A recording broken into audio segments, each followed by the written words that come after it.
हमारे सभी सनातनी भाई बहनों को हमारा नमस्कार। कुंभकर्ण के 6 महीने सोने के बाद उसकी पत्नी का क्या हुआ? रावण ने कुंभकर्ण की पत्नी के साथ क्या किया? आखिर रावण कैसे करता रहा कुंभकर्ण की पत्नी के साथ समागम? आप देख रहे हैं आध्यात्मिक कथाएं। रामायण का एक मुख्य पात्र है कुंभकर्ण। कुंभकर्ण जो कि रावण का छोटा भाई था। रावण का यह भाई इतना विशाल और भयंकर था कि एक दिन में कई गांवों का भोजन अकेला ही खा जाता था। इसके बाद भी इस भयंकर राक्षस के पेट में चूहे नहीं बल्कि हाथी दौड़ते थे। भूख शांत न होने पर कुंभकर्ण प्रजा को भी खा जाया करता था। ब्रह्मा जी भी कुंभकर्ण की शक्ति से चिंतित थे, क्योंकि उन्हें इस बात का पता था कि आज नहीं तो कल कुंभकर्ण की भूख की वजह से दुनिया में हाहाकार मचेगा। लेकिन जब कुंभकर्ण एक बार तपस्या कर रहा था और उसकी तपस्या से ब्रह्मा जी खुश हुए, तो उन्होंने कुंभकर्ण से कहा कि मैं तुम्हारी तपस्या से खुश हूँ, मांगो क्या वरदान मांगना है। इस पर कुंभकर्ण ने सोचा कि वह इंद्रासन मांगेगा और वह एक योद्धा बन जाएगा। लेकिन ब्रह्मा जी को पहले से पता था कि कुंभकर्ण वरदान में क्या मांगेगा। इसीलिए ब्रह्मा जी ने सरस्वती माता से प्रार्थना की कि वह कुंभकर्ण की जीभ पर विराजमान हो जाए और उसकी मति पलट दे। सरस्वती माता ने ऐसा ही किया। जब कुंभकर्ण ने ब्रह्मा जी की तपस्या की तो वरदान मांगते समय देवी सरस्वती कुंभकर्ण की जीभ पर विराजमान हो गई और परिणाम में यह हुआ कि कुंभकर्ण ने इंद्रासन मांगने की जगह निंद्रासन मांग लिया। ब्रह्मा जी मुस्कुराए और उन्होंने तथास्तु कह दिया ताकि सृष्टि की रक्षा हो सके। लेकिन जब यह बात रावण को पता चली तो उसने सोचा कि अब वरदान से तो कुंभकर्ण हमेशा सोता रहेगा। इसीलिए रावण ने ब्रह्मा जी से विनती की कि कुंभकर्ण को 6 महीने सोने और 6 महीने जागने का वरदान दे। रावण की विनती पर ब्रह्मा जी ने कुंभकर्ण को 6 महीने सोने और 6 महीने जागने का वरदान दिया, जिससे कुंभकर्ण ने 6 महीना सोता और 6 महीना जागता था। और जब वह 6 महीने बाद उठा तो पूरी लंका में हाहाकार मच गया, क्योंकि उसका शरीर किसी भी बड़े पहाड़ की तरह था। उसे उठते ही भूख लगी। सबसे पहले उसने लंका में खाना ढूंढना शुरू किया। उसने लंका की वाटिका से फल तोड़ कर खाए, लेकिन फिर भी उसका पेट नहीं भरा। उसने लंका से बाहर निकलकर लोगों को खाना शुरू कर दिया। कुंभकर्ण का शरीर इतना बड़ा था कि वह आम आदमियों को अपनी 2 उंगलियों से उठा सकता था और उठाकर अपने मुंह में डाल सकता था। जब रावण ने मंदोदरी से शादी की तो उसके बाद उसने दैत्य बाली से अपने भाई कुंभकर्ण के लिए उसके यहाँ रहने वाली एक कन्या ब्रिजबाला का हाथ मांगा। ब्रिजबाला बाली की पुत्री थी और बाली विरोचन का पुत्र था। वामन अवतार पर जब विष्णु ने बाली से 3 पग धरती मांगी तो उसे उस समय ब्रिजबाला वहाँ मौजूद थी। और इन सब को देखने के बाद ब्रिजबाला एक बलशाली कन्या बन गई थी। उसे हथियार बनाने की अच्छी समझ थी। रावण के कहने पर कुंभकर्ण और ब्रिजबाला की शादी हो गई और ब्रिजबाला कुंभकर्ण के साथ लंका आ गई। और लंका में बड़े बड़े हथियार बनाने लगी थी। कुछ समय के बाद ब्रिजबाला और कुंभकर्ण के दो पुत्रों को जन्म दिया, जिसमें से एक का नाम कुंभ और दूसरे का निकुंभ निकुंभ था। इसके अलावा कुंभकर्ण ने 2 शादियां और की, और यह दोनों शादियां उसने अपनी मर्जी से की थी। कुंभकर्ण की दूसरी पत्नी का नाम करकटी था। करकटी एक राक्षसी थी जो सह्याद्री की राजकुमारी थी, जिस पर कुंभकर्ण का दिल आया था, और बाद में कुंभकर्ण ने करकटी से शादी कर ली। करकटी से कुंभकर्ण के पुत्र भीमा असुर का जन्म हुआ था, जो कि एक राक्षस था। करकटी कुंभकर्ण के साथ लंका में नहीं रहती थी, वह पर्वत पर रहती थी और अंत तक वहीं रही। कुंभकर्ण का तीसरा विवाह कुंभपुर के महोदर नामक राजा की कन्या से हुआ था, जो बाद में लंका में ही रहने लगी थी। कुंभकर्ण की पहली पत्नी ब्रिजबाला को रावण ने लंका की शस्त्र बनाने वाली सेवा प्रमुख नियुक्त कर दिया था, क्योंकि उसे शास्त्रों के बारे में काफी गहरा ज्ञान था। इसीलिए वह अपनी सेवा के साथ शस्त्र बनाने लगी थी। और कुंभकर्ण की तीसरी पत्नी तरितमाला उसके लिए 6 महीने तक खाना बनाती थी, ताकि कुंभकर्ण जब सोकर उठे तो उसे खाने को खाकर उसकी भूख समाप्त हो जाए। रावण और कुंभकर्ण हमेशा से राक्षस नहीं थे, बल्कि एक श्राप के मुताबिक वह राक्षस बने।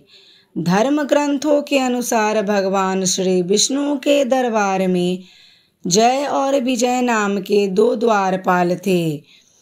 एक बार सनातन और संत कुमार नाम के 4 मुनि भगवान के दर्शन करने के लिए पहुँचे।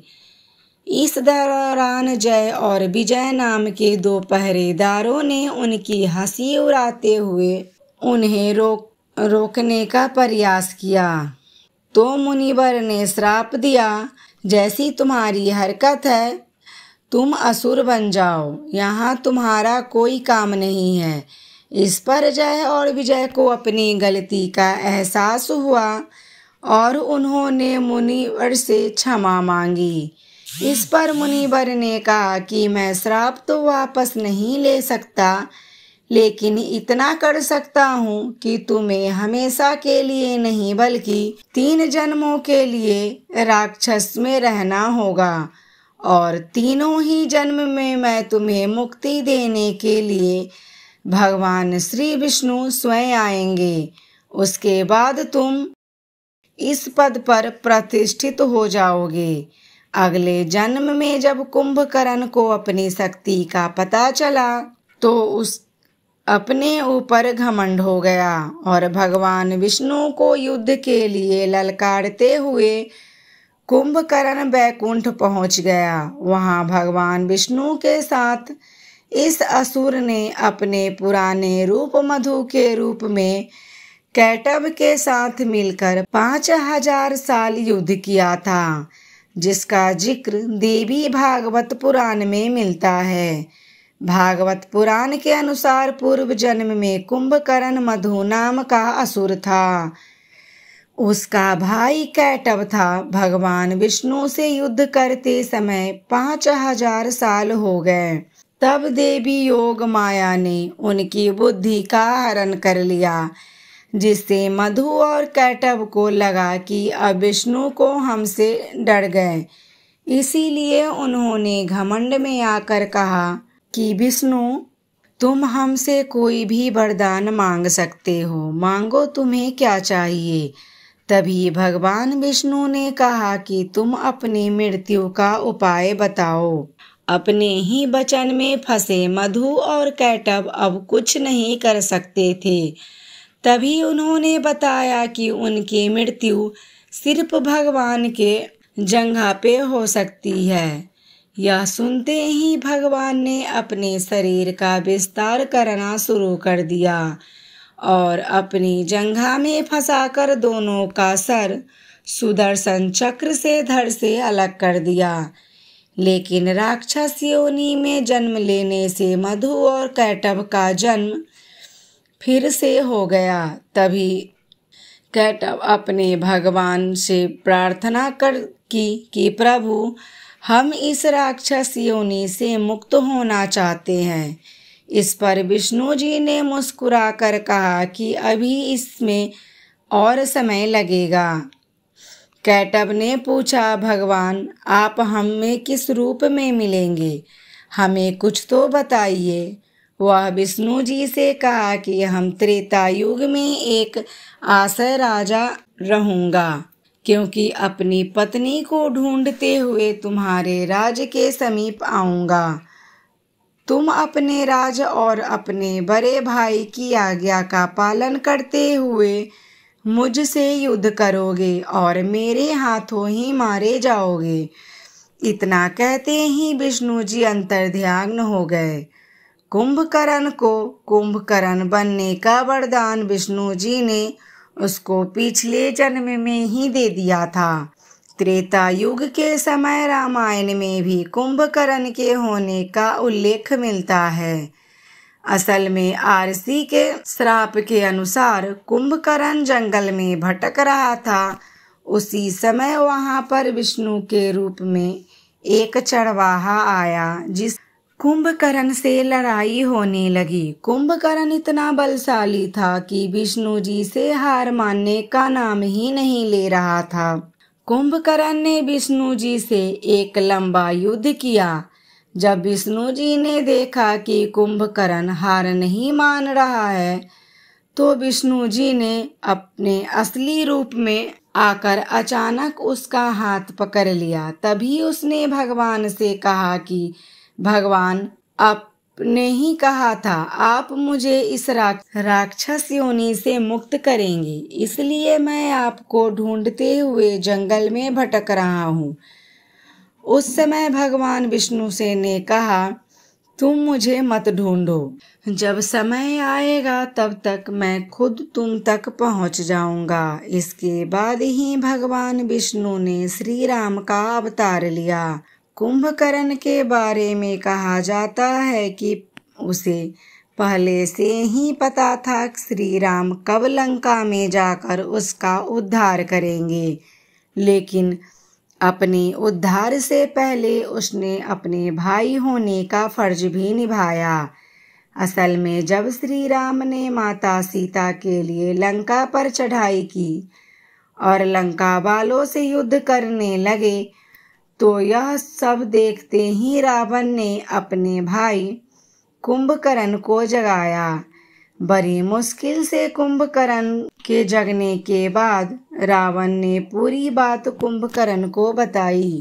तभी कुंभकर्ण ने रावण को समझाते हुए कहा, आपके पास 5 कन्या में से पूजनीय सबसे सुंदर कन्या मंदोदरी है।